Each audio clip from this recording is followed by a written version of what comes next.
રાજ્યના ભાગમાં સાર્વત્રિક વરસાદ થવાની શક્યતા રહેશે. બંગાળના ઉપસાગરની એક મોટી સિસ્ટમ આવી રહી છે. આ ઉપરાંત કેટલાક અપર એર સર્ક્યુલેશનો અને ઘણા સામુદ્રિક પરિબળો જોતા આ વખતે વરસાદ ભારેથી ભારે વરસાદ થવાની શક્યતા રહેશે. ખાસ કરીને બંગાળ ઉપસાગરની સિસ્ટમ ગુજરાતના ઘણા ભાગોમાં વરસાદ લાવશે.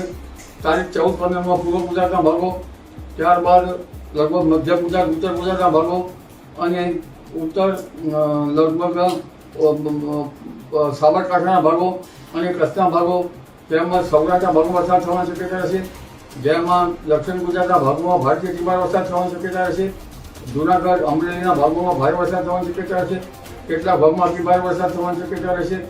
અને ભાવનગરના ભાગો, આ ઉપરાંત દક્ષિણ સૌરાષ્ટ્રના અન્ય ભાગોમાં વરસાદ થવાની શક્યતા રહેશે. આ ઉપરાંત દ્વારકાના ભાગોમાં પણ ભારે વરસાદ થવાની શક્યતા રહેશે. પોરબંદરના ભાગોમાં પણ ભારે વરસાદ થવાની શક્યતા રહેશે.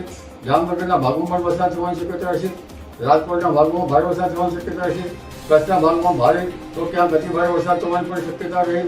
એટલે હવે વરસાદની સિસ્ટમ થોડા દિવસમાં ગુજરાતને અસર કરશે અને કેટલાક ભાગમાં મુશળધાર વરસાદ થશે.